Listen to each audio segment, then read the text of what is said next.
lento ethi sizokhuluma ngesizukulwane esiphambeneyo, sizokhuluma ngesizukulwane esilahlekileyo, sizokhuluma nomuntu namhlanje onjani bazalwane olahlekile.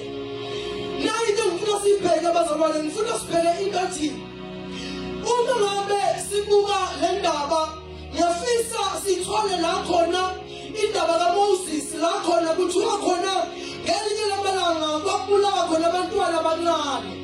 Kuthiwa ngabe impostoli ithi banibulawa khona abantwana, ngifuna nje ukudlula ngizoyithi nje la. Kuthiwa ngelinye langa kubulawa abantwana abancane. Kwafika isikhathi la khona kumele kuthathwe khona abantwana bazobulawa. Kuthiwa ngelinye langa Moses ebuncaneni bakhe abazali bakhe babemzala ngenxa yokuthi wawumntwana owayemuhle kakhulu ehlukile. Wafika isikhathi la khona abazali kumele bamthathe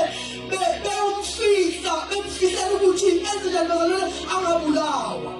Ukufihlwa kwakhe kuthiwa wenzelwa into azoba ubhaskithi azokwazi ukuthi athukuswe kuyo ngenxa yokuthi wawumntwana owayehlukile kakhulu. Ikhona bazalwane. So lo mntwana bengabe mfundisi emakhaya bazomfihla, kuthiwa-ke bayamthola lo mntwana, bamthola, utholwa indodakazi kaFaro. Iyamthola iyogeza, bayigezele nje emfuleni, uhamba nezinye zey'khonzi zakhe. Kuthiwa bengabe bemthola lo mntwana, kodwa siyakhona. Kuthiwa bengabe bemthola lo mntwana, bambona lo mntwana muhle, bayamthatha lo mntwana. Likhona bazalwane. Benze njalo lo mntwana bayamthatha. Kuthiwa lo mntwana uma ngabe bemthatha mfundisi emakhaya, kuthiwa-ke bamthole kanjalo. Lo mntwana-ke simbona esekhula endaweni yaseGibhithe, simthola esekhula bazalwane eGibhithe. La akhula khona lo mntwana ukhula ngaphansi kwale ndawo engayona ichoice yakhe ukuthi akhulele kuyo. Ikhona bazalwane. Ukhula endaweni engayona ichoice yakhe ukuthi enze bazalwane akhulele kuyo. Kodwa siyakhona.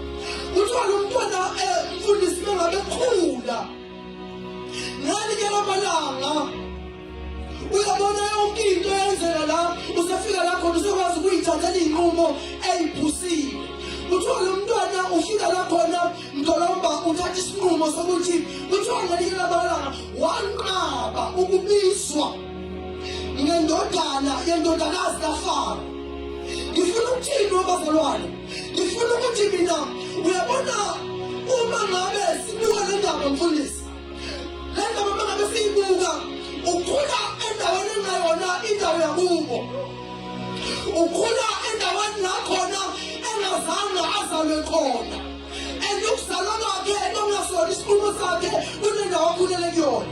Bathi lo mntwana simbona sefika la khona ekwazi ukuyisindisa yena, ngoba la akhule khona akazange likhona bazalwane. Namhlanje ngifuna ukukhuluma ngento ethi kukhona indawo ozalelwe kuyona bengayona ichoice yakho ukuthi uzalele kuyo. Uyabona uma